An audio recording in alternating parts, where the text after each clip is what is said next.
Okay, good evening. I'm Janet Anderson. I call to order the Town of Lewisboro Planning Board meeting for Tuesday, December 17th, 2024 at 7:30 p.m.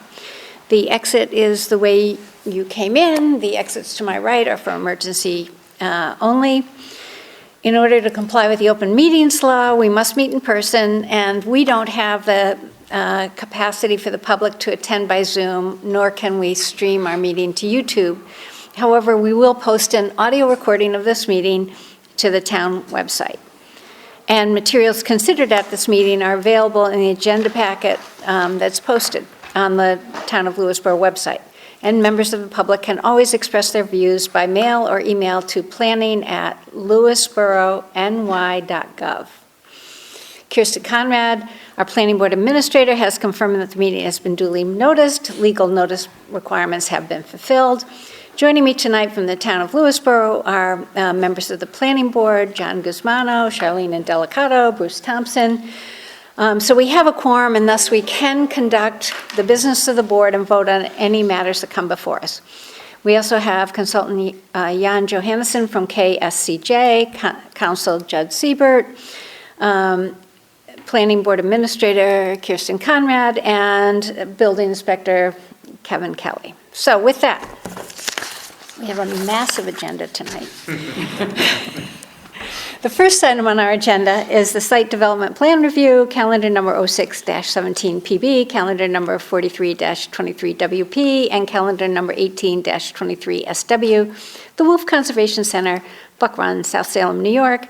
Application for a site development plan approval, special use permit approval, wetland activity permit approval, and stormwater permit approval for a private nature preserve.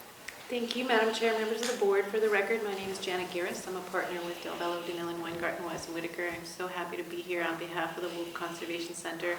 And I thank you for having your meeting this evening, given that there are just one or two items on your agenda.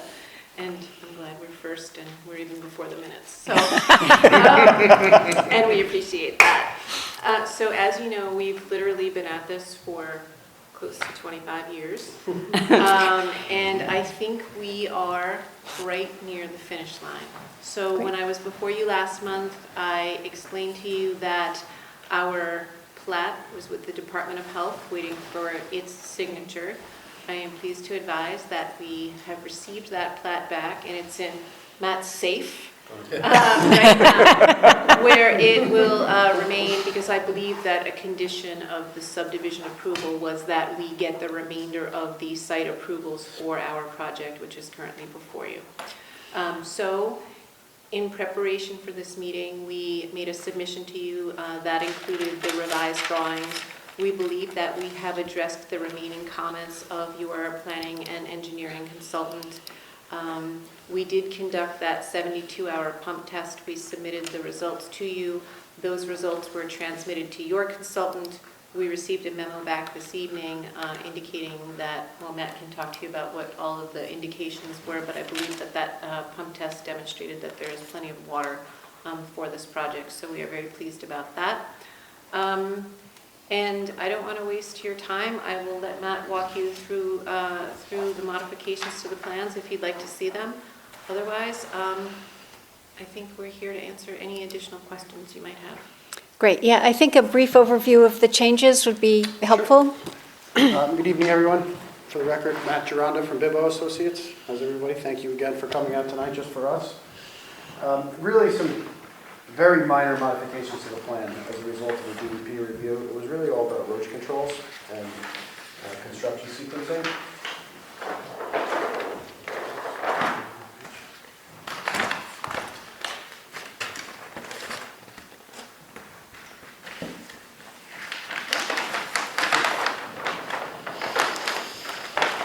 So as we worked through the SWIP approval with the DEP, they had us sort of, I'd say, bolster our erosion control plan and detail our construction sequence further, but really no modifications to the proposal or the program as previously presented to you. Since the plan that you've seen last, the only significant changes of note are we added an additional just temporary sediment trap here during construction to be implemented for managed runoff during construction, and detail the construction sequence to utilize the proposed infiltration basin as a temporary sediment trap during construction. So essentially, we added 2 sediment traps in this area to capture all upstream runoff during construction, and provide some detailed information to that to the DEP to get their SWIP approval. But other than that, So no changes to the Final overall plan as it will be just during construction? just during Not- construction, exactly. Wonderful, okay. No changes to building footprints or parking layouts, or stormwater sizing or any of that. Great, okay. Now, we did get a memo from, well, we got the results of the 72-hour pump, Yes. which went to Kellogg Session, KSCJ, who then sent it to AGS. another group, right? Yes. So, and did you see that? I did, I had a chance to briefly review it. The gist of it is we conducted the 72-hour pump test. The memo identified that the pump test was completed in conformance with DEC standards. A sustainable yield of 12.5 gallons per minute was achieved, which is adequate for our demand. There were no primary contaminants of concern that were noted, no PFAS, no bacteria or anything of that nature. Right. There was a slightly elevated level of saline. There is no maximum contaminant level for it. There is a recommended limit, which we were still below. So really the results of the water quality analysis and quantity yield testing went very well. Great. Would you say, I did see the sodium, above 20 7. parts per million? Milligrams per liter. Milligrams per liter, that's the same? Yes. So, And actually, the recommended limit is 250. right, Right. that's So we are, for the drinking, right? we're So, not zero. Right. Certainly not that, but well below that recommended limit. It's like a Diet Coke. yeah, Without the sugar. right. So, So, it's a fair summary. I spoke to the reviewer that prepared the memo, indicated the same, and it's really up to the health department if they have any restrictions because of the saline, or if there's any treatment that's going to be recommended, but that'd be in the purview of the health department when they review the water system. so I think we might be ready to ask for a resolution for the January meeting. I'll make a It's Christmas. recommendation to go forward with a resolution. Right. I don't think, do we? It's just by consensus. It's by consensus. Oh, okay. So, but, I mean, as you indicated, I think we talked about this earlier, that, that this has been going on for maybe one of the longest ones that we know about for at least people on this board. So we will ask Jan to write a resolution for discussion at the January meeting, which is January 21st. If anything about the health department, if they have that can be a condition? All right, so we don't have to wait for them for this? Okay. Any other discussion, questions? No, I'm good. I think it's easy to say that I think we are happy to see this moving along. And, we'll be pleased to have that discussion in January. That sounds great. We very Yes. much appreciate everybody's time and the time and effort of your consultants and your professional staff. And we look forward to seeing you in January, and we wish you all a very happy and healthy holiday season. Thank you. And same to you. Thank you. Okay. Get this done before I have to come back to the board a third. Okay, so the next item on our agenda is really a discussion. This is the continued review of the proposed zoning amendments. So we did have a special meeting where we talked about it. We made some changes. We discussed them in our last November 19th meeting, as well as the special meeting on November 12th. And then we did tell the town board that we would be, we sent one letter indicating some of our areas of concern, but we would be sending another letter. They are hoping to get that in before their January 16th meeting, which is the next public hearing for the, on this matter. So, Jan got a chance to look at some of these things, and can review some of them with us. I think we can try to talk through some of them, but and I think we should talk through some of them, but I think there are going to be some questions that we won't get resolved. I feel strongly that I don't understand middle income housing versus AFFH. That whole one, what?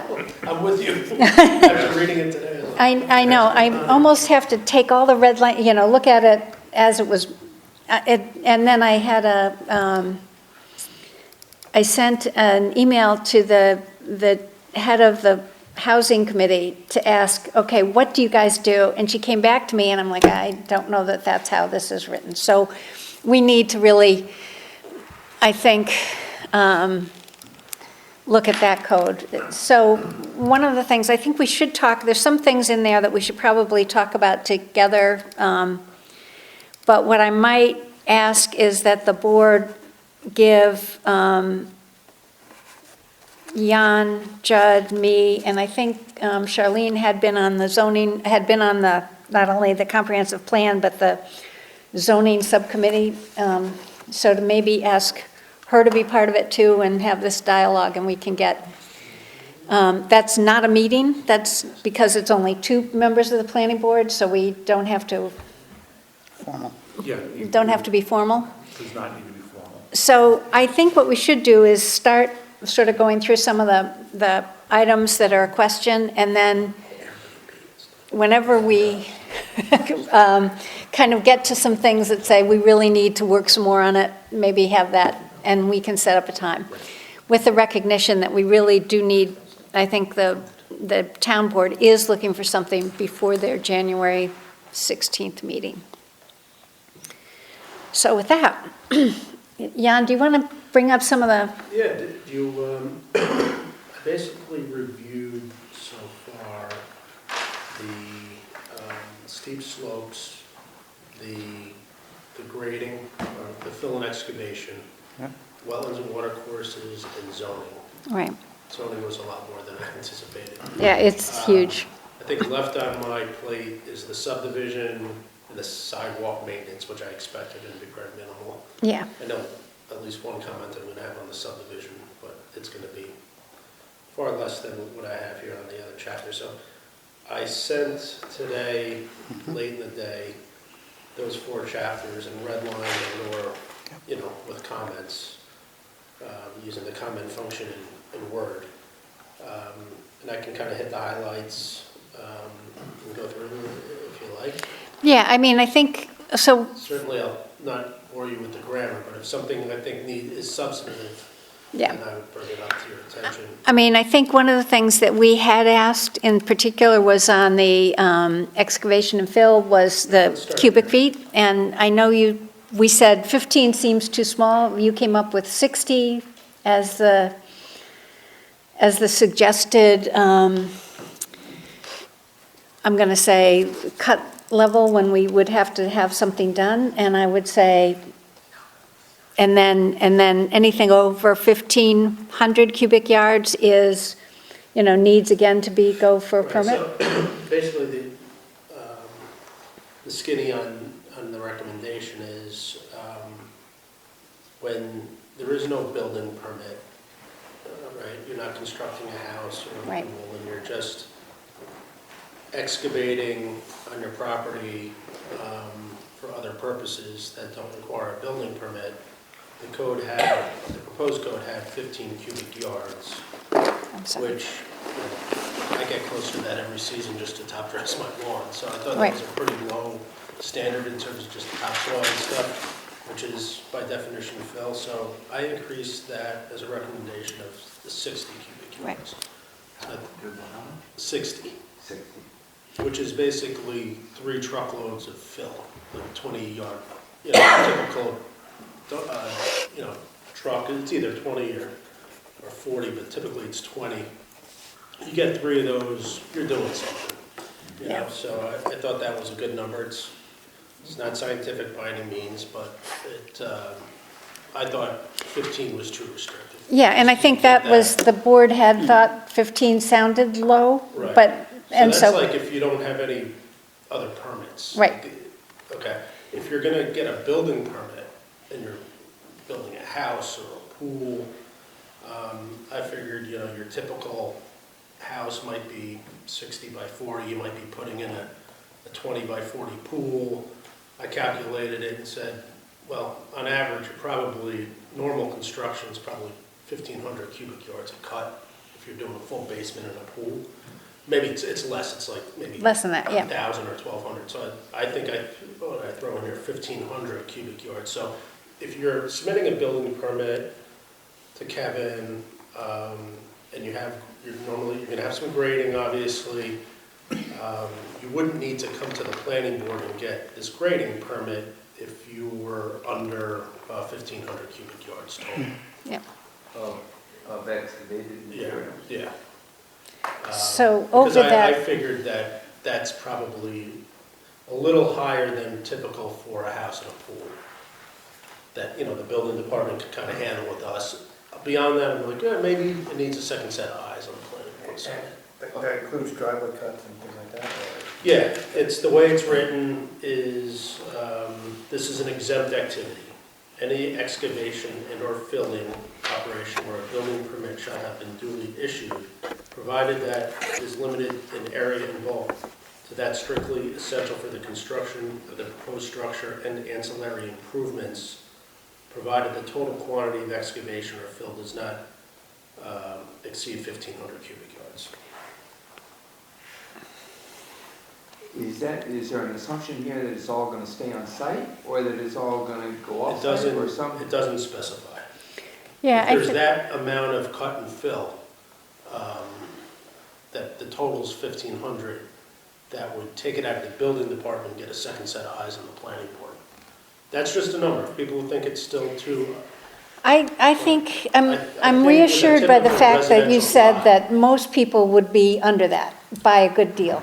that's And- my assumption, that's based That's a on lot, yeah. experience. Three truckloads and is that's a lot if certainly you're not the- doing anything. No, the no, this would be objective is not to 1,500, so that would Bring be, a ton of Three different truckloads. applications that you normally don't see to the planning board. It'd be kind of at the higher threshold. And Right. 1,500 is still too, I think that's good to start with, because, I mean, what we want to catch are some of the things that have really significant changes that aren't in the code for any other reason. I mean, you know, we don't get to see for any other reason. Unless you have, I would like your view, Bruce, go ahead. So, one of my concerns is always on any site, especially the virgin sites, where's the topsoil going? 'Cause I have strong feelings about topsoil staying on site. Mhm. It should not be exported. Unless, of course, you're gonna create a problem by keeping it on site. I that's think 9 right. times That out of was 10, gonna be it's my it's question. generally kept on site Site. because it's, Mm-hmm. because it's cheaper for the project, you know, to use on-site topsoil. Okay, versus so- I know later. mine got so, Here's mine got my stolen. question, It's because sometimes, depending on to offer it as encouragement to stay on site, that there would be an exemption for it. Yeah, we Because could the say topsoil not, is precious. we could say not including topsoil or. Well, actually, if it came to us, that would be, if it's a big enough event and it comes to us, we could then say, what are you doing with it? And let's make sure as much of it, you know, as makes sense, stays on site. I do think in the old days, I mean, I remember my house was built, whatever it was, 60 years ago, 70 years ago. And you can tell that they harvested all the topsoil and took it, sold it, Sold it did all. something with it, yeah. So, I think your point is good, but I think that's one of the reasons we wanted to put some kind of top level where they had to come to us, is if there's so much going on, we want to be able to see it and have a discussion. 1,500 yards is a big chunk of material, so I think Yeah, it's. and I mean, looking at it, again, the way I have it written now, it's total quantity of excavation or fill, so it's both cut and fill. right, Maybe that's not enough, because if it's just one or the other, then $1,500 is probably the number. But that's only $750 of cut and fill, right? So maybe, like you couldn't. But if you were But that's cutting, you're still going quite to a use bit. that probably as your fill.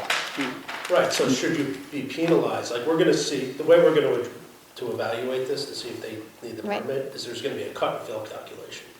So you have Mhm. 500 cut, you're gonna have, if it's a balance site, you're gonna have 500 fill. You're gonna They- get penalized for that, that's 1,000 cubic yards. You Or only do they All right. zero each other out? Well, Yeah. so do you want to say 1,500 or 2,000 if it's a cut and fill? 1,500 cut or fill. Right, Instead 1,500. of, you know, not both. Right. Because you kind of, now that I'm looking at it, you're kind of penalizing. Well, yeah, I if think you're or keeping it on works, I site. think or work Yeah, settles or. that argument.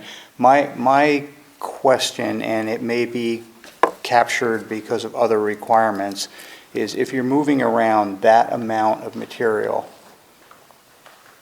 how do you do it on a property without causing other issues to your neighbors? Because that's something I've seen over and over again.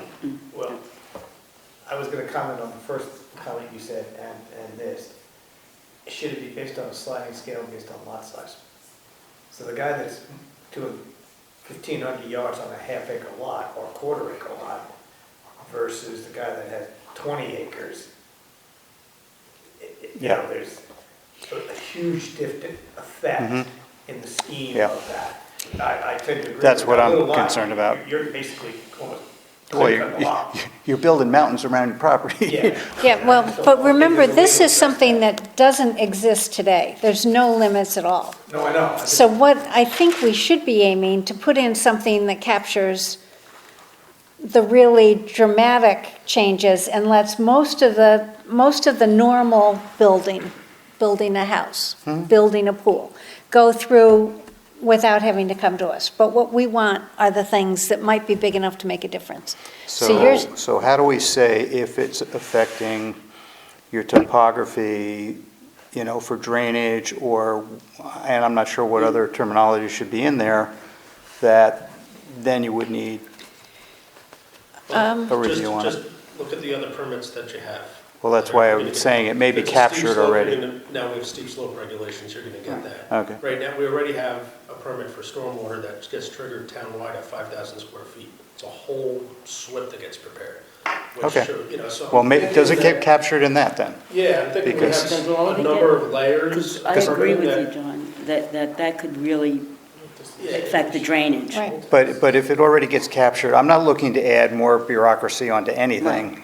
If we capture it because of, you know, the SWIFT, steep slopes, are there other rules already on there that would capture that? Anything wetland would, I mean, Would, so if you're Filling or touching? doing something, I mean, So maybe we don't need that, but then again, the only other part would be what Kevin was talking about. Yeah, because then If it you're would doing it on affect, a 50 by 50, that's a Yeah. problem, yeah. unless you're taking it off-site. On a smaller piece of property, if A smaller you piece of property. Yeah. have that amount, you have the same amount that you would have on 2 acres, let's say, with cut and fill, But- that would affect, I would imagine, the drainage and other aspects. But you're Well- back to this, you're back to the same thing with the SWIFT and everything else, so I think we capture it. I think you're okay. So I think we're Be- okay. I do, because I think you're basically going to put a house, you might put a much bigger house on a bigger piece of property, but if, we don't want to get, I'm not sure we want to recommend that anyone, you know, to build a house has to go through, I'm not looking, Go through I'm this. not looking to make Right. more, right. So I think changing the thing to an or. The other thing I did notice there's one typo in there that we can find. There was, matter was M-A-T-E-R instead of matter. you said it doesn't count grammar. I know. The other big thing you had on there was getting rid of performance security. Oh, yeah, let me just go through here. That was my other big thing. There were a couple of yellow Performance highlights I bond. didn't quite get, but, The yellow highlights on this is the only version that I hadn't gotten the Word version yet, so I converted this from I don't the have color on PDF, mine. and it got a little wonky, so the yellow highlights are not mine, they came about with the converting this PDF file. Okay. And your question at the beginning, does 220-34 get deleted? And the answer is yes, when you get to 220, it is there. So, Okay. And I think Lost it. the other one was the bond. yeah, And I have this comment in most of the chapters that have the bond language, and it's just probably my ignorance.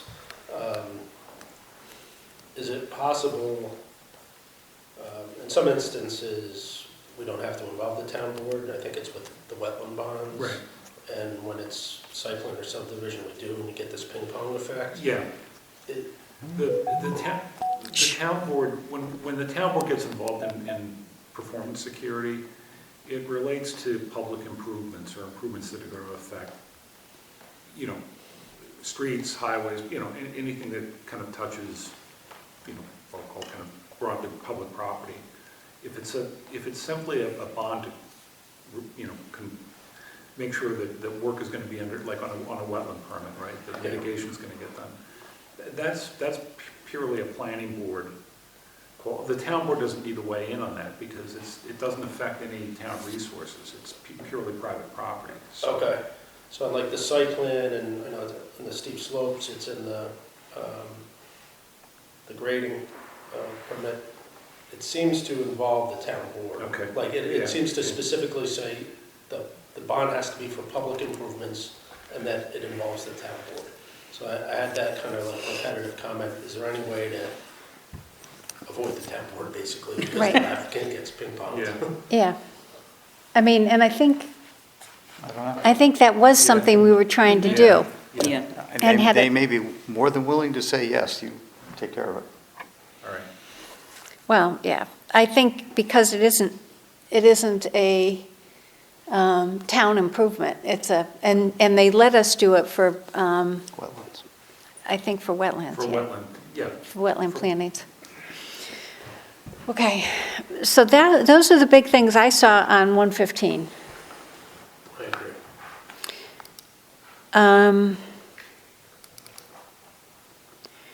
187A, there was some really, 186, is it always still Steep in- slopes. that's steep slopes. Steep slope. You had a really interesting question to me, which is, we have a steep slope permit, but there's also in this code a requirement for a work permit that would come from the building department. And so one of the early questions was, wait, if we're going to give out a steep slope permit, what added oversight are we saying that the work permit would get from the building inspector? And I just take like the wetland permit, for instance. Yeah. The wetland permit is the permit. Yeah, There's not another level at the building department. There's generally 90% of the time it's a building permit. right. But in the rare instance where it doesn't, somebody's just doing some grading or something like that, it may not. So it was just a thought, to streamline things. Yeah. So We need to but set I'm a glad plan. Kevin's here, because I'm assuming you've taken a look at some of this stuff. Do you feel like there's a need for a separate permit from a steep slope permit? Now, one of the things is, the only things I think we give out are, right now, I think there's the definition is 3 levels of steepness, and the lowest level comes directly to the building department, but I think it's still called a steep slope permit. So that got me twisted thinking, I think it was a good point Jan brought up, because I'm like, do you give a steep slope permit and then you say, okay, and I'm giving you a work permit too? So it really seemed redundant to me. What, It would be referred to you anyway. So then why wouldn't that be all encompassed in your review as one all-encompassing permit? Follow me? Yeah, no, that's. that's the question, I yeah, think. that's the question. I think It's like a permit on top of a permit. It seems Yeah. redundant, it that's just the doesn't make problem. sense to Yeah. me. I mean,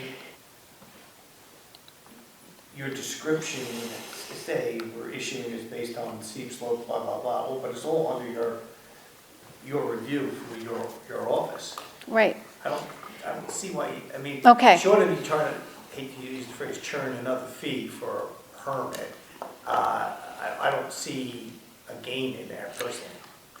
So again, I think this was probably gotten from some other town or something, and I just don't see a real reason for, so I thought that was a great catch from Jan, and I think it will take some work to kind of make sure that we say, because there's a lot of, after the planning board gives a permit, then you go to the building department and get the work permit, and I just, I agree with it, you Okay. shouldn't have all these permits.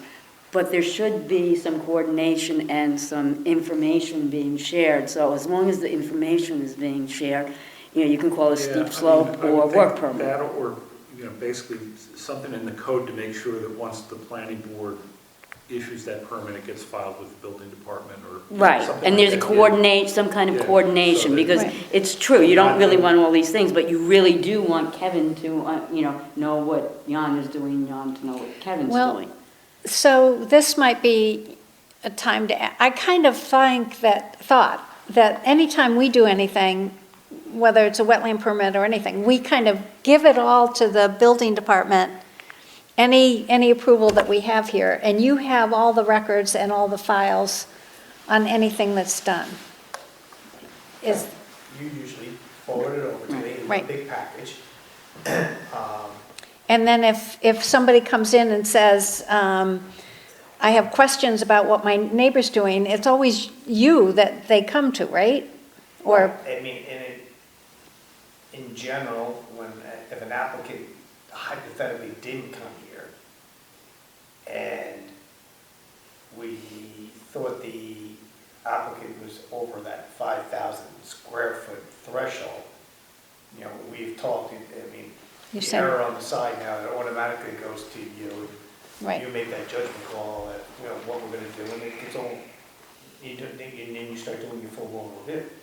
yeah, so I think the way it currently is Seems written, to that work. if it's just a steep slope and not a very steep or extremely steep, It's a the- steep slope goes to him. No, it goes to me. Goes Oh, goes The to, town sorry, engineer actually. Any of that. town really engineer, should- sorry. The town engineer actually issues the permit, much like a wetland permit. Okay, And then, however, the building department was informed. Oh, of course. Oh, yeah, I will And not 9 issue a times out of 10, building there's gonna be permit. a building permit. Until such time. My concern is the coordination of the information, that's No, I all. think that. And as, I don't, Right. I don't That's care kind of how what, it's set up Right. now, and then at the end, no CO right. until he's happy. they said, okay, with all the site work. Okay, that's my own, that was my own concern. And that's kind of how We that could, works. we can sneak something in here that, Okay. in the engineer's steep slopes permit that, a copy of all permits shall be filed with the building department. Okay. right.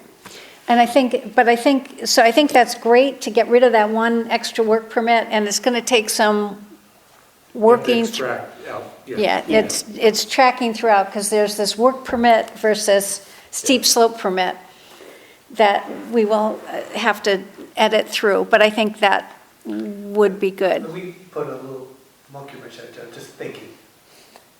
You come in, you want to regrade your backyard, no construction, no house construction. And that backyard, that area is all steep slopes there. It would get triggered. It automatically would contribute to you. It's based on land disturbance. Say hypothetically steep slopes and it's under 5,000 square feet. Yeah, well, I tried to clarify the definitions of steep slopes and when the permits would be triggered. And I did that. Right now, the steep slopes has the 3 categories, right? 0 to 15 to 25, 25 to 35, greater than 35. The first one being issued, permits being issued by the engineer, 2 and 3 being issued by the planning board. Number 3 being very difficult to get a permit because it's 35% or greater. Right. In the definitions of steep slope, you have to have an area of slope that's at least 1,500 square feet and have a horizontal distance in the direction of the slope of 20 feet. 20 feet is pretty standard in the surrounding towns. 1,500 square feet is a pretty big area. So you could disturb or obliterate, a A lot. 35% slope that's under, 1,400 square feet. That's, 1,500 square feet is your house footprint, basically. So I dropped it consistent with other towns in the area to 500 square feet. And then, when do you need the permit? It's not when you touch the 500 square feet, you gotta disturb a certain amount. So I did 500 and 500. You need at least 500 square feet of disturbance in a slope that's at least 500 square feet to trigger the permit. So if you might have this little band of slopes, the property can be relatively flat with a little band, your driveway's going through this little band of slopes, and all of a sudden you need a steep slopes permit. So the 500 square feet of disturbance I thought was appropriate. That's pretty small, isn't it? Yeah, 500 but- square feet? You're, Yeah, but yes. suppose you're going horizontally through it. You have a property that does this. You got a rock wall that's falling down, 10, 15 feet of it. You're going to be over the 500 square feet, just repairing that. No, this is No? steep No? slopes. This is steep slope. It's defining the area of steep slope, not a repairing of a wall. Yeah, well, I thought you said disturbance within steep slope. It's 500, and again, it's up to for discussion, what that trigger is. I mean, it's a pretty small area. Yeah, Yeah, but I think- I'm thinking of like basically my own property, which is bend terraced. It drops down quite a bit. It's, flat, steep, and it's got stone walls and things like that occasionally you need to fix. Yeah, is But this, right now, there's no oversight on it, Yeah, right? So no, there and should if you're be. within if you're in the 15% category, you're just dealing with administrative, it's not. Yeah, no, it wouldn't, But Yeah. anywhere listen, around the 500 lakes is Yeah. more than that. I'm yeah. not married to the 500. If anybody thinks it should be 1,000, Um, 1,500, so you weren't here when we had some discussion. I pushed back pretty hard on Valerie when we were having some early discussions about does it make sense to have 3 different levels of steep slope? Or once you get above 25%, so do a lot of towns have the 3 levels? a lot of them have a few Okay, levels. all right. It's not unusual. Do you feel strongly? Do you want a higher number? I think that's a pretty low number because I think anybody doing repair on anything around any of the lakes, they're over 15%. But then again, it almost comes to the thing, 500 square feet. is that where it's gonna start bothering neighbors? I don't know. Garage, 600 I don't- I- 600 square feet is It's the maximum accessory structure. Yeah. for a separate structure, so 500 square feet? So you want to say 750? 500 square In a feet steep is slope. 35%. So No, anything over 15%, anything over 15%. yeah. And then the other categories just depends on whether you're dealing with me or dealing with the planning board. The first category, 15 to 25, you're dealing with administrative through us. Higher levels, you're going to the planning board. But it's all based on 500 square feet. So that's the number that you gotta figure out which is appropriate. 750? I would certainly like to see it higher. 750, going It once, was- going twice? I don't think there Definitely was- for the higher, Higher? yeah. You want it higher Maybe than- Higher than 500, so. 750 or 1,000? I would Before there probably, was no, just so you know, there was no, I believe there was no Trigger. numerical disturbance. Right, It before. was anything. But the slope had to be an area of at least 1,500 square feet. So you could disturb 1 square foot of land in a slope that's greater than 500, or 1,500 square feet, you would have needed a permit. That's 750. So just keep that in mind. Right. I don't know what was vetted with the comp plan and the town board, but somewhere between 500 and 1,000, I think is good. How about 750? As our- 750. Oh, you want 1,000? I would go for 1,000. All right. Who's the 800 tiebreaker? then. 800? 'Cause I would, that would say. You live on a flat lot, I can tell. This is how the sausage is made. Because we are going Right, down right. 1,500. 15%, correct? Right. Yeah. It's always, yeah, it is 15%. All right. Anything between 15 and 35, Anything between. Anything 15 to greater than 25 15. goes to me. yeah, Anything 25 or greater goes to the planning. goes to the planning board. Right. Okay. And we're talking about the area, the amount of area. All right, In let's that- say, in that. should we say 1,000 and we'll make it, and it's better than nothing, Listen, if you have 1,000, it's still not a big area. right? If you have a decent project, you're gonna be over 1,000 Yep. square feet. You're- we and you're gonna require be- everybody in their environmental questionnaire to delineate the limits of disturbance. Right, and we are going to have, like around the, if they're around the lakes, they're going to come in anyway because they're a It's wetland, wetlands, right. they're in the buffer. I mean, they're, so it's not that much additional, which is arguing back to 750, but I heard you. All right, we're sticking at 1,000 just to keep moving, or we'll be here all night. If that's okay with everybody? I mean, I I'm can't. good with 1,000. All right. Let me just see if there was any,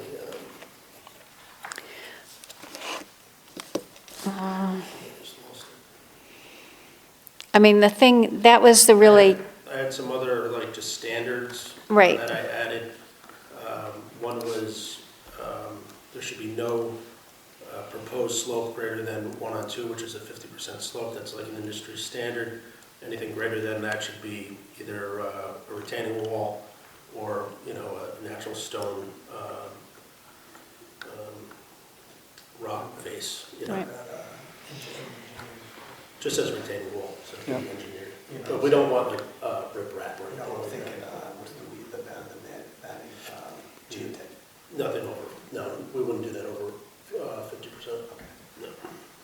And then also, you know, it's not a requirement, but there's a provision in here I added. When a retaining wall is proposed and equals or exceeds 8 feet in height, unless deemed impractical or not desirable, the retaining wall should be tiered.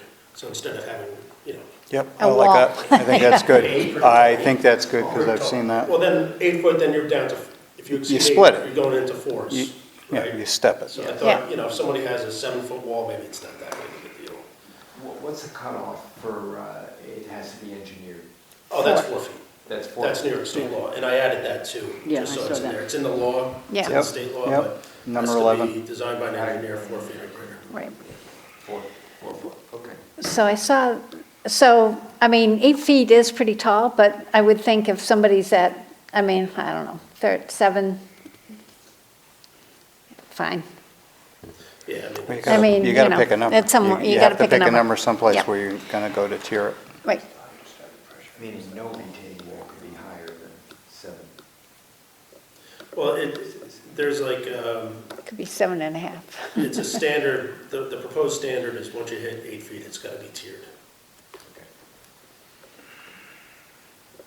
But if you get a situation where there needs to be a retaining wall and you have a property line, there's a provision that you can exceed the 8 feet in certain circumstances if it's deemed, you know, impractical.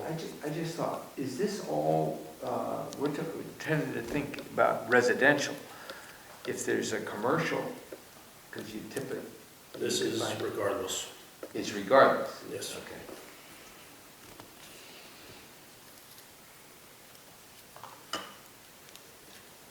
Yeah, I know what you're thinking of, is some of those huge, you know, you put in a Walmart and you have parking lots at the end with walls and stuff. I just don't think that's very applicable to our community at this point. I mean, I don't see that happening anywhere. What's that? The Walmart kind of things where the edges of the parking lots have these Well, walls. look at Mercedes-Benz. Mercedes-Benz You got a has 20-foot retaining wall in the back that's That's straight true, up and that down. is true. You know, Yeah, it exists. it exists, and it's just a tool in the toolbox. It's Right. not that they can't do it, it's just, it's giving them, this Yeah, is what we asking them want. to try to do it. Okay, I added the steep slopes from it in terms of what needs to be submitted to illustrate trees. And I thought the tree code was 6 inches now, so I went to 6. It goes back and forth in various codes, 6 I and know. 8. We have and I think in wetlands it's 4. Wetlands is 8, Oh, it's now 8? yeah. Oh, well, let's keep it at 6. I like Yeah. 6. Wherever in this, and I think in I think on the Grading, I think site plan six, is just to 6. be consistent with the new tree law. Right. We can make the wetlands ordinance 6 too, because we're revising that, Let's do it, because that's how the tree is defined in the right. That's impressive. It would be good to get it, precedent. oh, it's the old, there was an old clear cut that was for, I don't know. But anyway, 6 inch, let's make that common throughout.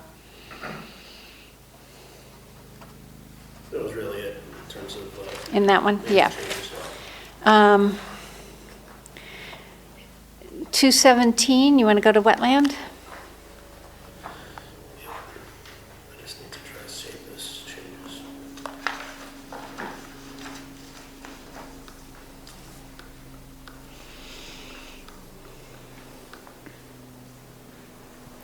There was something there that while you're looking at that, that I noticed that we hadn't picked up in our review, and that is on the planning board definition of things we could do. It took out one of the things about adjudicate and assess penalties. And I think that's on page 13, the definition of planning board, and I think we ought to stick that back in once we decided that it was sticking with us. Yeah, that should go back in. So it wasn't until, I mean, it's like the more you look at this stuff. Yeah. You could spend 2 weeks solid just looking at this and going through the different codes and making sure they're all aligned. They all align. a It's- beast. All right. One of the things I think you wanted to talk about is some of the animal Yeah, so- limitations in ag districts. Well, in all, there's an outright prohibition in the existing wetlands ordinance for manure storage, animal pens, and a couple of other things dealing with animals. The manure storage has been a problem. It's something that we deal with a lot. People will not purchase properties, horse properties, because there's not a place on the property that's outside of the buffer, right? So the zoning ordinance says you can't have manure storage within 150 feet of a property line or a street, and the wetlands ordinance says you can't have it within the buffer. So it becomes very restrictive, especially, if you're in an ag property. I tend to think that I'm okay with the property line and street, really, and that's a zoning issue Right. that can always get appealed to the ZBA. Right. There's no appeal process in the wetlands ordinance, it's just in Article 78, so Right. it's not like there's any out, right? So we've had a struggle with that in the past. So I think of the manure storage, and the wetlands perspective is a water quality issue. Typically they're dumpsters, it rains, the water drains through the manure, leaches out of the bottom of the dumpster, goes into the wetland, not good. What we've done in the past, and which is like a best management practice, and we've seen it on Hazelnut Farms and JT Farms and HHH, is a roofed structure, open on, 3 sides of it. It has a roof over the dumpster, rainwater is diverted, there's a water quality improvement, and you don't really have the issue. So what my I, thought was, do you take this opportunity to allow manure storage in the buffer provided it's done in this manner? and what I was not clear on is that for ag district properties or all properties? I think it should be everybody, but. I would be, I guess, more inclined to say ag district, but I'm, Yeah, and now that everybody's looking at the number of animals that one can have on a property, it's not in an ag district, and it increases, it's seemingly increasing, I would have a concern. If it's just ag districts, I agree. yeah, So then what do you well, that say was. to the properties that are not part of an ag, they're not allowed, still not allowed to? Still not Is that allowed where to, you're- where because, you're coming from? because the way this code is proposed, unless it allows people to have, 20 sheep, 30, 15, 20 goats, and But 20, If you have one horse, Yeah. you need manure storage. So you're basically saying, and you're not saying it now, it's the way the code is written. right, If you have animals on your property, and you have no place to put the manure outside, that you can't have them. And I've had a number of instances, especially this year, people seem to be more proactive about it. The realtors will say, we're familiar with this provision, I have a client's only interested in this property if they can have a horse. And sometimes they have existing horse buildings on them, and there's, the manure's been stored outside forever. They say, no, you can't do it, I'm sorry. So it's a little bit of a problem. I think it's really a water quality issue that can probably be addressed if mitigated appropriately. And still would need a permit from the planning board. So what happens with, I guess I'll say it differently. Is manure storage only applicable to horses? No. Okay. That's, So one of the things we might, I wonder if we You could. gotta remember, animal pens, I also make the distinction, which we've done just in practice over the years, between animal pens and paddocks. Right. Animal pens prohibited in the wetland and wetland buffer, I 100% agree that should continue to be the case. Paddocks, which is just basically an area for horse grazing. Or sheep grazing, or we had anything. paddocks. Paddocks we have not identified as animal pens in the past. So because there's paddocks everywhere in the buffer throughout the town. And I don't, if they're grazing on ground, so really, with pens, they're not allowed in the wetlands. that's the distinction I'm making in the code. Right, Yeah. yeah. That's- So how about if could we make an exception for horses?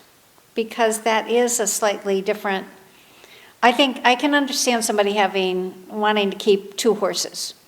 It seems to me once you go to, I'm keeping 30 sheep or 10 goats or whatever, I'd sort of want to keep that out of the buffer, but say that, manure storage for horses, I don't know. If there's, if And then there's the other thing is if you are in the ag district and you have sheep and goats and stuff like that, I guess we have to allow it, but I don't know.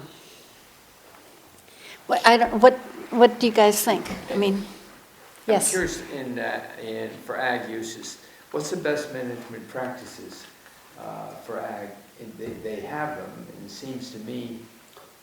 Well, when we worked with the Westchester Ag Council, their BMP was roof over the dumpster, and then having some sort of, drain inlet that goes to a water quality practice, and then that's what. That kind of makes sense. Yeah. So no matter what animals you have or the amount, you would have to, if it's in a wetland, you'd have to have a manure storage. In a buffer. In a buffer, you would have the manure storage, like the roof on top of it. Okay. It's probably better than nothing. Nothing, yeah. Right, and Absolutely. if it's restrictive to get people to not buy, houses they would otherwise buy. I just am. Or you have existing, we've dealt with this also, you have an existing horse property that has never been before the planning board, they come in here for an addition or something, right? Right. Or a permit, you say, okay, where's your manure storage? It's over here, and it's in this dumpster, it's over here by this wetland. Well, you can't have that. Well, there's no other place to put it.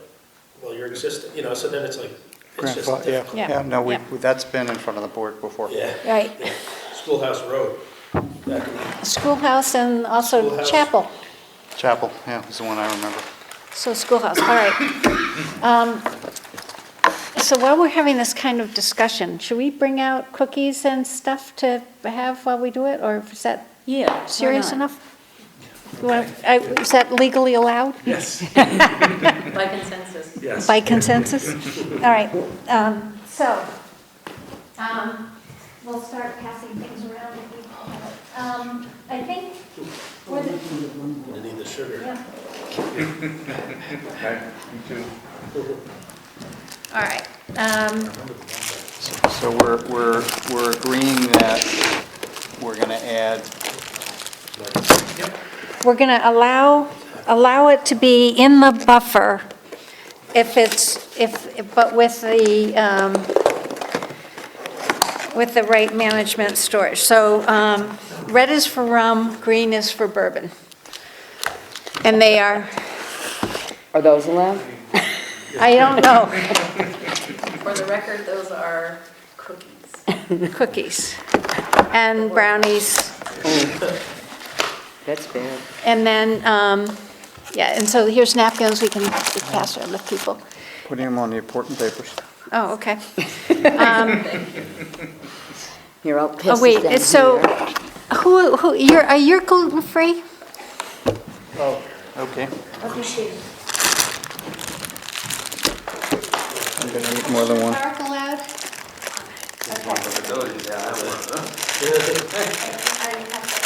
Oh, nice. Homemade cookies. Nice, John. Oh, yeah. Yeah. Which one, Fonty? Neil, come on, You don't be can help shy. yourself. No booze though, I gotta drive to Connecticut after this. Yeah, well.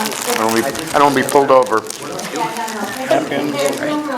Inside the, no, we do. And there's not the enough to rum do balls. anything. We do They it. taste delicious, by the way. They, Last year, I think. Well, as a matter of fact, that's what I'm with. It's not a good time. Thank you very much. Thank you. Just the right meeting to cover. yeah. Yeah, exactly. Only say positive things. Not gonna get this in the town board meeting, that's for We'll sure. see you next year at the same time? Yes.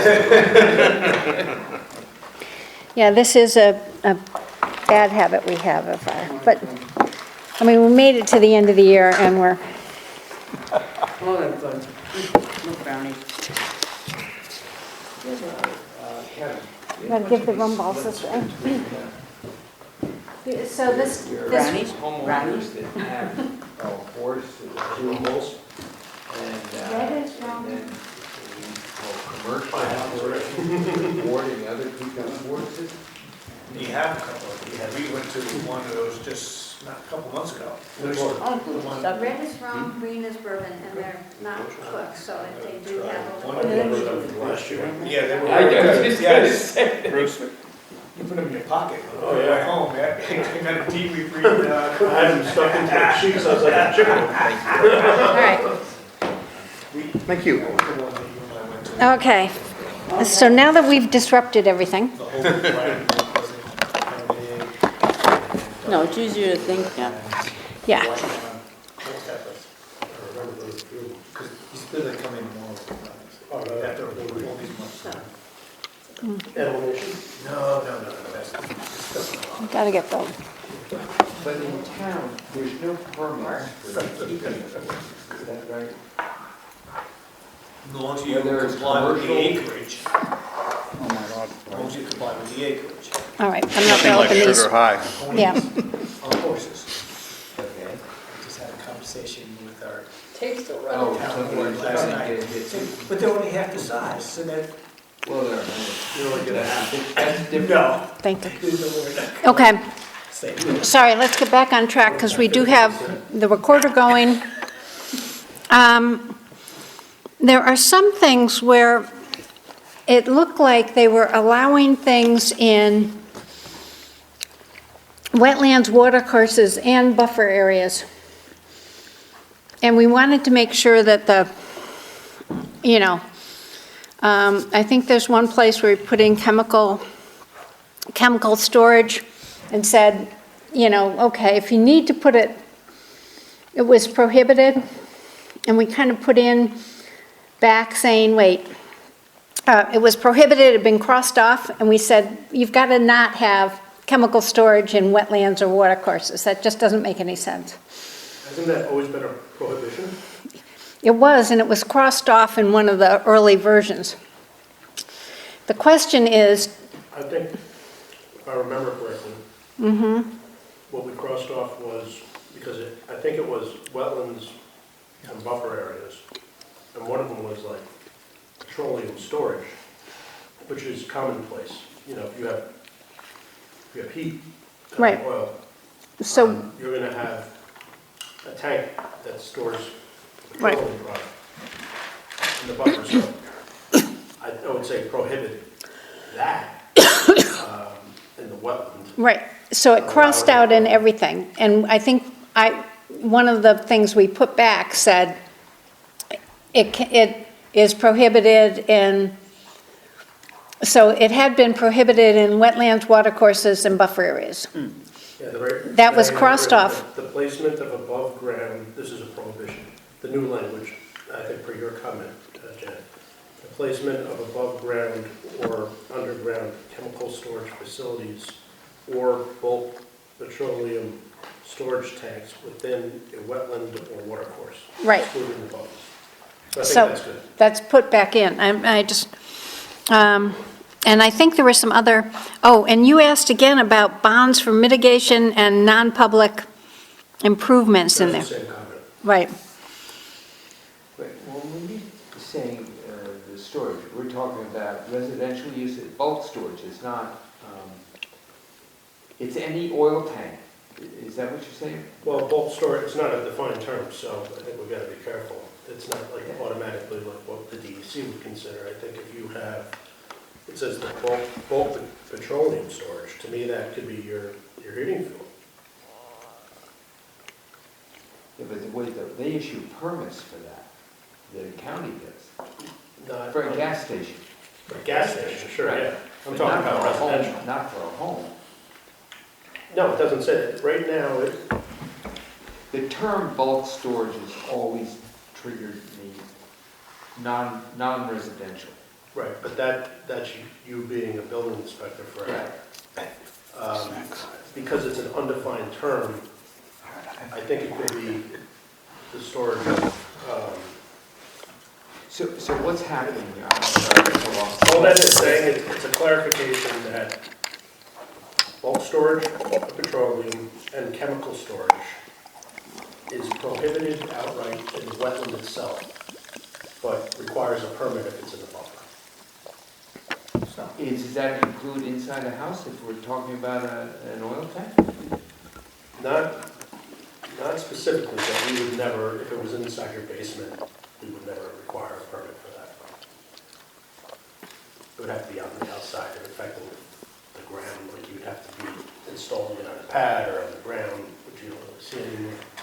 But I think that there are some contractors, and I'm thinking some of the tree guys and stuff, and I think they have tanks for their use, for their, Contractor. not, for and these are often in residential areas, these are often, so I think that's why we need to I say, think that's something in there. they can't be in the wetlands and watercourses. So I think that's okay.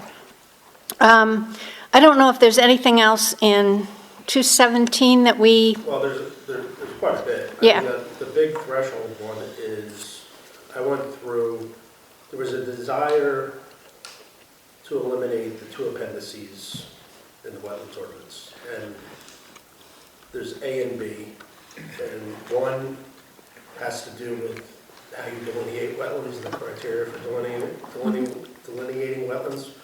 And the second one is like preferences for mitigation and the mitigation ratio. So we decided to just put the applicable sections of those appendices and put them in the code itself and eliminate the appendices because nobody ever looks at them anyway. So when you go through the definitions, I redlined and eliminated a lot of definitions because they're not used in the code. They're only used in the appendices. And the whole criteria for delineating wetlands, that can be eliminated and just simply refer to the manual for delineating wetlands per the Army Corps of Engineers, which is what I did. So you refer to that manual, you define the wetland, you refer to that manual, and you can just basically eliminate that whole appendix. So then I went through and searched each one of the definitions to see if it was in the code, and I eliminated the ones that were only in the appendix. yeah, the Munsell soil Yeah, and all these things, okay. I have a question though. But the ones that remain are in the code. Yeah, Definition. yeah, I just eliminated the ones that were. But I didn't see where you referred to ACOE. Okay, it's in the, should be in the definition of freshwater wetland, and it's referring to the Army Corps delineation manual, which is, a Okay. book. Yeah. tells you how to delineate it. Okay, I'm sorry, you had a So- question. But usually if you have a dependency, it's there because several different documents are going to refer to it. So are we comfortable in this case that that's not the case? Yeah, it's only referred to in the wetland ordinance, and it's hardly referred to even in the wetlands ordinance. It's just like attachments to the code. All right. So I went through that, Okay. searched for appendix, eliminated any reference to it. And then my second question would be, is it easier to change that versus the whole code, Easier to the change. appendices? No, we're changing the whole code From a anyhow. requirement point of view, you know, if they, You know, it's To also update like, something. yeah, I don't know how the appendix came about and who prepared it. Yeah. And it's not necessarily consistent with the Army Corps manual and how have that. wetlands are really delineated in town and elsewhere. So it's just so much. So it's opening- simpler. Yeah, I mean, the problem with the appendices and the definition has been,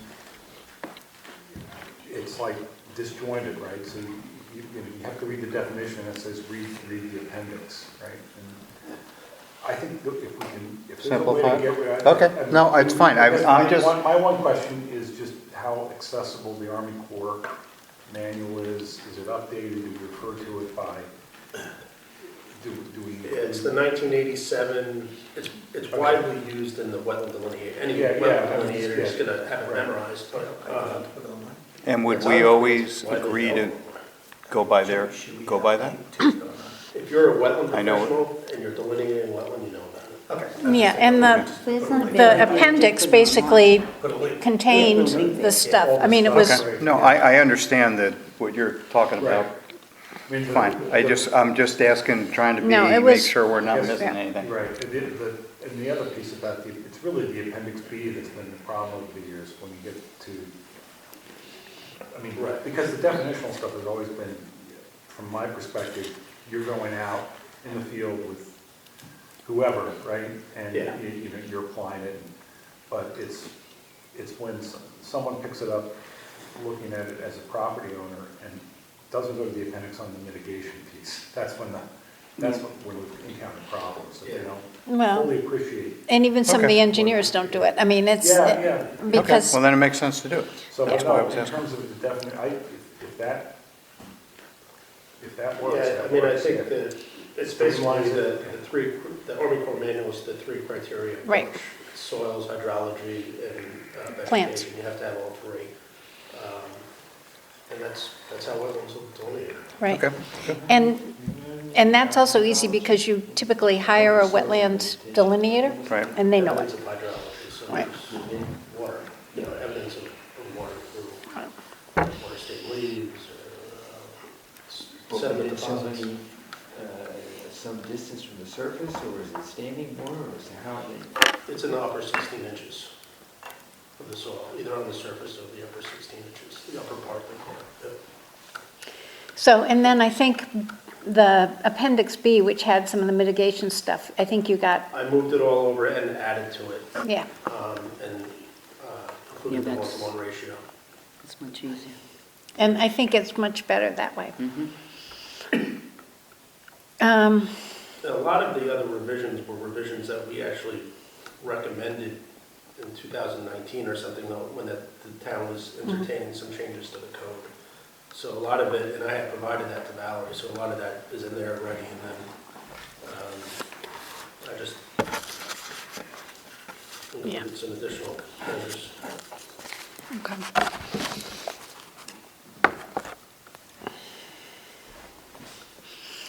So anything, I mean, I think the other thing that you said a lot in here, so we're going to, we just need to note that we're going to look for the 6-inch trees inside the wetland code.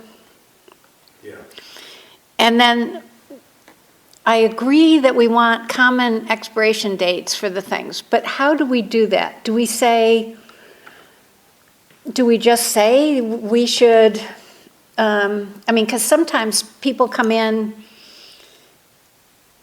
and they ask for different things at different times. They're different, they get a site plan or they get a stormwater. How do we make sure they're together? Just state that to the extent practicable, we should. 90% of the times, your resolutions include all of your approvals, so Right. in one resolution. And the wetlands and stormwater are good for 2 years, and the site plan has its own standard, and the special use permit has its own standard, so, and the subdivision has its own standard. So just, I don't know if it's as easy as just picking one, and just, obviously some of them are gonna be governed by state law. You're gonna, yeah, if you, on a subdivision and like the site plan, special permit stuff, you're gonna run into town law Yeah. issues, right? But like wetlands, steep slopes, stormwater, grading, So can we just make say, them all the same. Yeah, the same. well, can we say something like they, you know, they are all 2-year permits unless attached to a site plan or a subdivision, in which case that length rules? I think we're not trying to say it's a 2-year permit, we're trying to get them all to sync at the same date. Well, this that is, where we're but coming if from? somebody just comes in for a wetland permit, you have to say what it is. Well, no, I would agree, and then you say 2-year, and then if they come in with something else, Right, we so, either pick the later of the new dates. Or can you just say for a 2-year or other period as determined by the planning board? Yeah. We could do Oh, that. perfect. That's easier, that's an easier Okay. route Yeah. than trying to Right. predetermine Yeah, it. because you're gonna, that gives you the flexibility to deal with Yeah. that. yeah, because Yeah, I I like saw, I agreed very much with it, but I wasn't sure how to make it work, so that sounds like a good Yeah. way.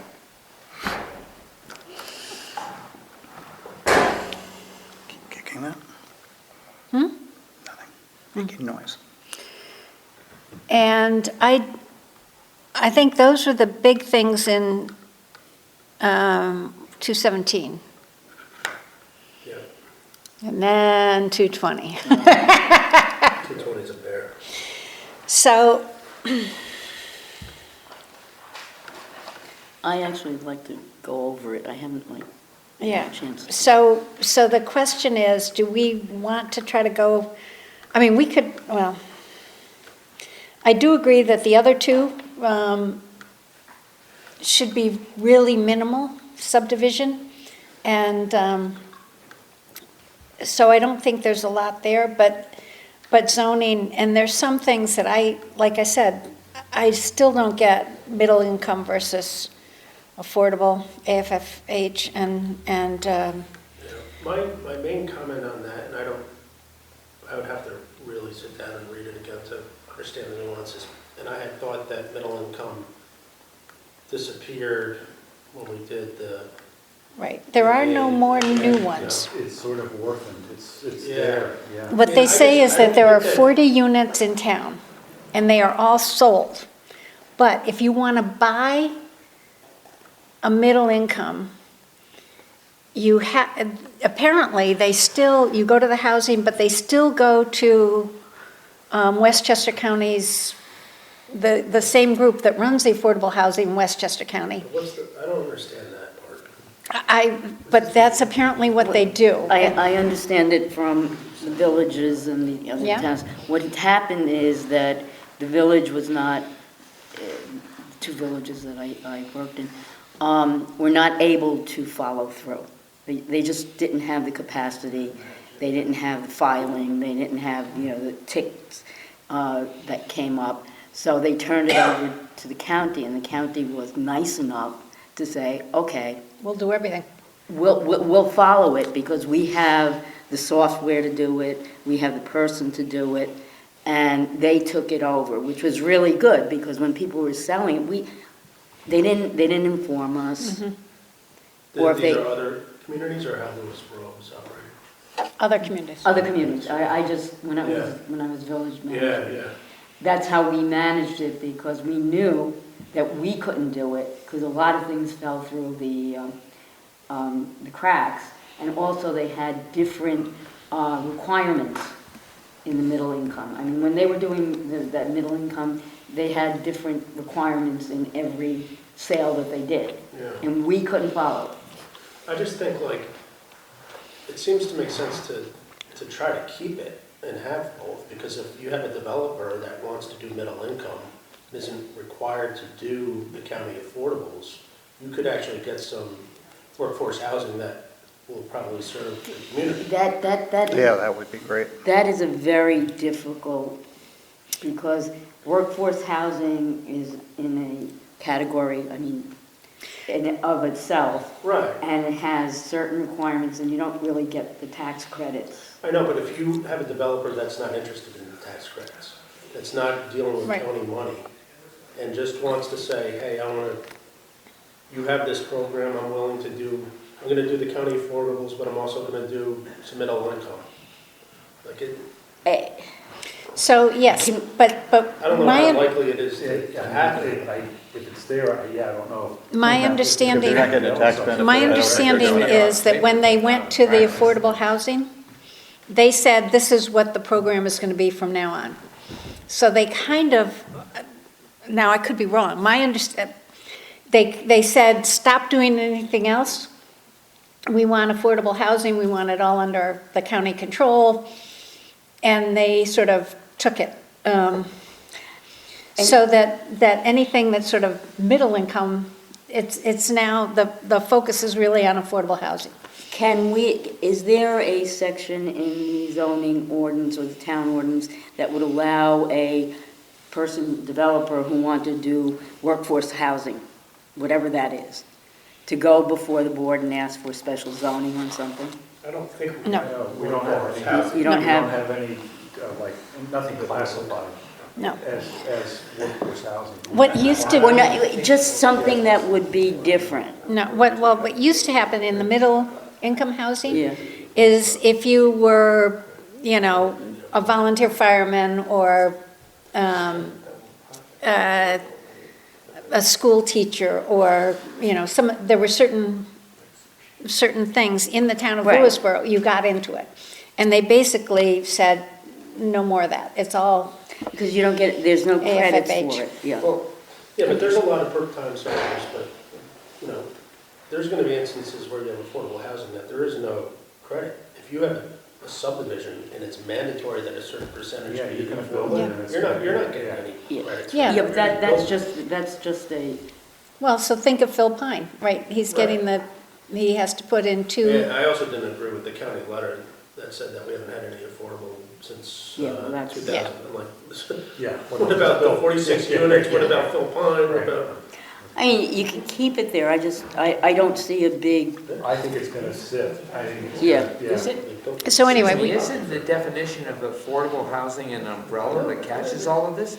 You're basically making up the difference. Maybe the affordable is something that's in the middle Yeah, income but for I all we think know. it's, the affordable housing, it's a different, it's a different income standard, it's a different Yeah. percentage of AMI. right, and it's managed centrally. Right. So you can't say, And Central. it's marketed centrally, right? so you can't That's say, the I'm problem. aiming at Lewisboro school teachers or, you know, town employees or Lewisboro firemen. You know, you All I'm can't, saying is, if you took the salary of the Lewisboro school teachers, Mm-hmm. and does that fall within, for instance, in No, they're well Lewisboro paid, comes so the. they fall. The problem is that because our They get. people get paid more, they get Okay. excluded So from what these you're things, saying that is even though we're they- building them. They fall off of that right away Yep. because the max that is in the affordable, they exceed that max. yes. Yes. even if they don't, you can't have workforce, is my understanding, you can't You have can't a preface them. particular You can't preface them. workforce You can't- housing, you can't- Right. Right. yeah.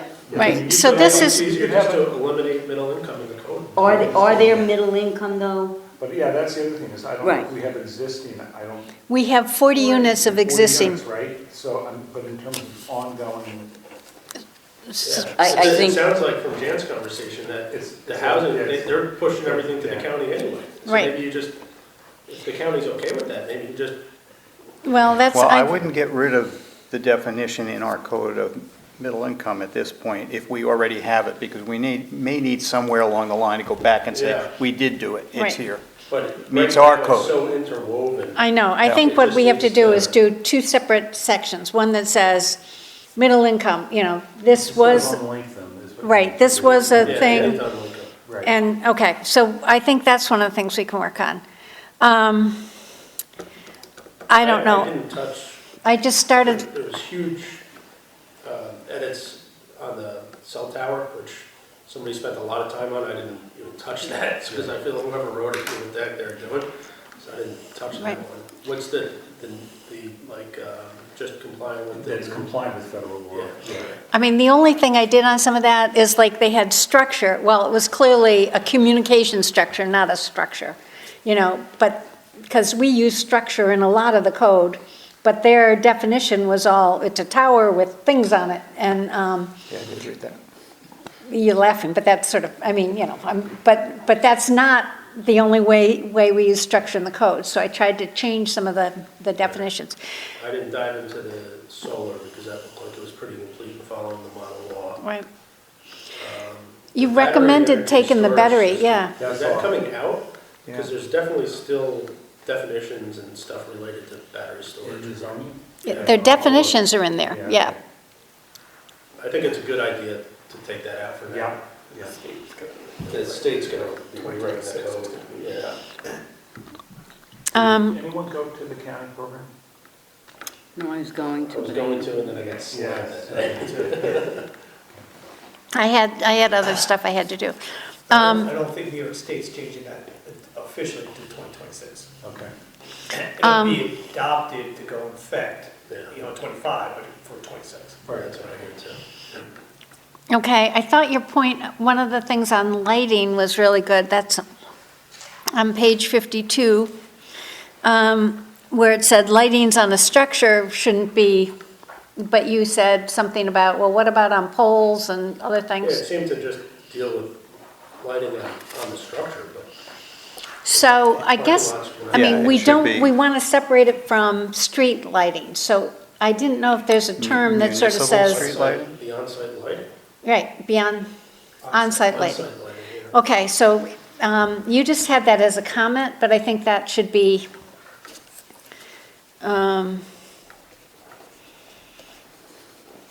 I think we should get that into the code. And then I started giving up. I got, there was- I just went to the branch and just looking at it, we have 3 adults per acre, so you have as many non-adults. well, so I want to talk about, so I did listen to the part of the town code, at the town board meeting Yeah. that talked about this. And they sort of said, why are you putting this table in? Just have the planning board decide. And I'm like, should that be what, this one, but this basically allows this without coming to the planning board. Right, but what do 3 adults per acre, but then they don't say anything about We're talking their horses. offspring. Well, they get to be adults pretty soon. Can you So, explain that one to me? What subject are you talking about? oh, we're She's talking on the, about, she's on the yeah, on farming, the farming animals. the farming Okay. animals that you are allowed to have. Because I was just running through the things, 'cause I didn't have a chance to read it. Yeah. Well, so I was just So there was running. different tables for different, I like don't- there was horse tables for ranching, It's, there was horse tables for riding academy maybe, I don't know. There seemed to be a variety of different I- tables dealing with different animals. right, well, even the two that deal, one is for farm animals and one is like for pets or something, and Yeah. for non-farm animals. But whether you have 20 hens on a thing or 20 hens without a rooster somewhere else, I mean, they're And a partridge in a pear tree. it's just, it's really, I think we could, We could get simplified, I think. yes, I think we could spend some time on that. Again, Jan, I think one of the things you did was go through and say, this thing isn't on the table. I think we tried to do that a little bit, and we got some things that weren't on the table, but, Think definitions for uses that aren't on the use table, and then also just ensuring that the definition and the terminology in the use table are the same, and that the parking table, the number of parking spaces required, includes all proposed uses or allowable uses. 'Cause Right. that's been a problem in the past, like we'll find a use that's allowed, but there's no provision for parking in the charter. Did we get that settled, the uses of the retail uses or business No, uses housing- and residential? We have not done any, so that remains a big problem. We identified that to the town Yeah. board as, what do you want to do? Right. Right. I don't know whether we should Endeavor to do that for them. endeavor to give a recommendation, Wouldn't hurt. because, I mean, from what I can tell, they are, They haven't focused on it. yeah, they haven't really focused. I mean, they've had budget, they've had a lot of things going on, Yeah. but, so, and Kevin, your insight on this would be good. What they says in some places is a home. You can use it basically for work from home or some other things that shouldn't have anything that's visible except for maybe a placard on the outside. But a Which- professional office is a Right. Well, I barber. mean, under the state education law, the only real signs out there should be your professionals, your lawyers, doctors, architects, engineers. It's a very short Yeah, list. Well, so No, they here. had that and one thing that said, you shouldn't, nothing should be, it shouldn't be visible. It shouldn't have extra parking, it shouldn't have anything. Then someplace else it says, well, professional offices in the home. And so again, it's in a residential Yeah, and what's a professional zone. office? And then they allow, Is it a professional office that Park has on the street, clients right, coming yeah. to it? Or is Yeah, it a well, professional there is office a, if you're just working out of your house? There they is have a, two different things and they say, you can have up to 5 employees. If you're having 5 employees, you would think they would probably park. Yeah. They can take up to 30, I mean, How is working And I think from there's, out of your Well, house that's with the, 5 uh, employees? well, Is that the provision where you're allowing professional office in residential districts? well, there is one that allows them within 100 feet of the edge of the Yes. commercial Is zone. that the one you're talking about with the 5 employees? That's one, but then they say And then- somewhere then- else yeah, that you can There's have another 4 reference employees. Somewhere, yeah, go ahead. Yeah, you can have 4 employees in a home office. It's just a mess. yeah, and then there's another I hate definition. to Screw everybody up. I'll tell you a lot to architects that have people that are working for them that are consultants. Are they employees? Well, That's- so, now we're getting into the IRS definition That's of, Yeah. but Technically, they're not. technically they're not, but if they show up at the location, Yeah, how many people How do many- you have working in, so I don't know that it does, if it says employees, but I mean, they specifically call out hairdressers, dentists. yeah, So it's something, barbers? I think it's something we really need to look at. Because I don't know if we still have medical professionals working out of homes. Psychiatrists. Yeah, probably. That's where you have it. What? Child psychiatrists. Psychiatry, yeah, and you might, and then there's also, I got very confused over childcare versus, Oh my gosh, me too. With those definitions, I mean, there's, 5 definitions for. well, there should be, there's state definitions for those too. but you can, well, they were talking about some things that sounded like if you were really running sort of a after-school little thing as opposed to a real child education where you're trying to educate kids. I mean, it was a mess. It's, Well, there's the overarching use that's allowed in the zone, which is what child care facilities. And then in that definition, it talks about 4 other subcategories, and there's definitions of those, right? So it's complex, that section. right. So I think this is something that, Was that coming from Valerie, all those subsets? Yeah. so again, she might have gotten them from something, but they're very difficult to, Make your head spin. yeah, to really deal with. So, again, I think we're kind of getting to the point where we're all, Bruce doesn't like child care facilities. yeah, right. Good night, Happy New Year, Bruce. Happy New Year. Thanks for the. Oh, sure. Take care, Bruce. You want some to go? I'm good. Thank you very much. Okay. Happy holidays. Take care. Happy Thanks. holidays. All right, so what I'd look for is, let's try to get Judd, Jan, me, and, Charlene, if you want to Yeah, join we'd too. like to. We'll try to get a time, maybe we can get a Zoom or something, Yeah, or, just meet. or even meet I here. think it's meet in person. Yeah, Meet in person? yeah, Like, if you're up here for, Yeah, a good chunk of the day. Right. I mean, you're gonna have to, it's a bear. I think it would help to just have it and go through it, Yeah. from the start to the end until we. You have to do a page turn on the zoning, I think. And I know I went in and sort of looked at it without any markup and tried to read it and then said, wait, does this make sense? And go back and look at the Yeah, markup. I mean, it's, bring some cookies, it'll be a fun day. It's not- Right. I would appreciate that exercise, because this Yeah. has been, all of this started with the committee, and we had those meetings, and it's been kind of a patchwork. It came to us, and like, we tried to, it took us a while to get all of this just into local law form, because Right. Are you okay not being part of this? Yeah, I'm just going to go read through and see, and if I have comments, I'll Right. send them off to you.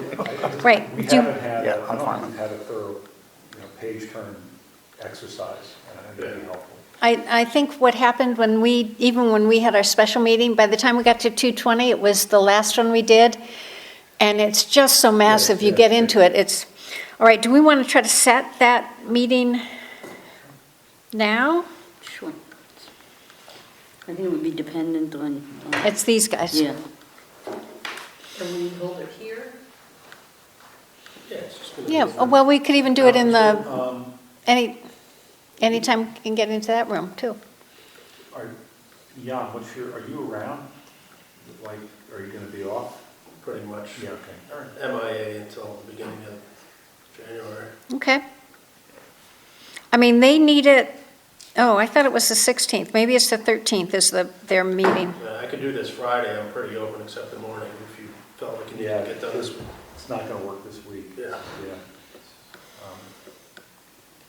How about the 3rd? Am I looking at the What right- date Yeah. is that? Friday the 3rd. Friday the 3rd? That work for me. As long as it's not the 13th. I'm Sure. fine. I theoretically Okay. have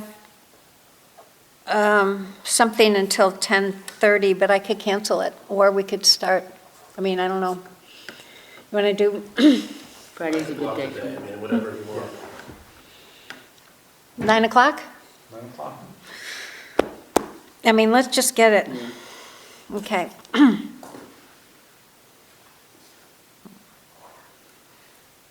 I have to put a new one. I ended up not providing a separate definition or a new definition for density unit. After going back, it's complicated, but it kind of works where I would caution us as we're going through the code revisions. Since there's senior housing now in that floating zone, there's some other housing sections where it talks about density that uses acres per dwelling unit, where it really should be density unit. We should just be consistent in that regard. Could we go to just dwelling unit, since everybody understands that? Well, you would have to then do all the math, because one dwelling unit could actually result in one density unit could actually result in several dwelling units. So you would have to kind of reverse the mathematics to see what the appropriate dwelling unit per acre would be, and it's also dependent on the number of bedrooms. So I kind of like it, the way it's written, although it's really kind of complicated. And it ended up coming, if you take a look at Wilder Balter, they were code compliant. So that 40-something units on that size property was kind of about right, So I didn't touch it. Okay. If it works, leave Yeah, it. it's just Well, like one of it's those things complex. Every once in a while, you have to refer to it, and you're like, oh, I've got to read this definition again. But once you get through it, it works. Okay. So what, But there was an increase in the multifamily. And I Someone don't- increased it from, doubled it. yeah, they doubled it. So I was like, where did that come from? and I agree, I was trying, and I said, well, until we figure out what density unit is, we shouldn't deal with Yeah, I that, but. wouldn't double it. Okay. Just to be clear, I'd look for a motion to allow this sort of subcommittee to work together on a letter to the town board to provide them with our recommendations and the red line before their next public hearing on this. I'm not going to be in that meeting, right? What? I'm not in that meeting. No, but you could move so Okay, that we can, I'll move that you, we can that write that. we write the letter All right. to the board. Second it. Second, any further discussion? All in favor? Aye. Okay, that just makes sure, I think we did Okay. it actually at the last meeting, but I wanted to make sure we're all okay to do that. Minutes, we have, do we do these separately? Please. Okay. We have the special meeting that we had, so we have the minutes of November 12th, 2024. I'd look for a motion to approve them. I so move. I can second that. Yep. Were you here? No, You weren't here? no, I'm I'll not sure I second can do it. it. Oh, we can't approve that one then. Why do I have you here on the 12th? Was I here on the No, I'm 12th? looking at the 19th, sorry. No, I wasn't here on the 12th. We'll table that one. We'll table that one. Look for a motion to approve the minutes of the meeting of November 19th. I so move. You can That I second it. second. All in favor? Aye. Okay. I want to announce that our next meeting date is next year, January 21st, 2025. I look for a motion to adjourn the meeting.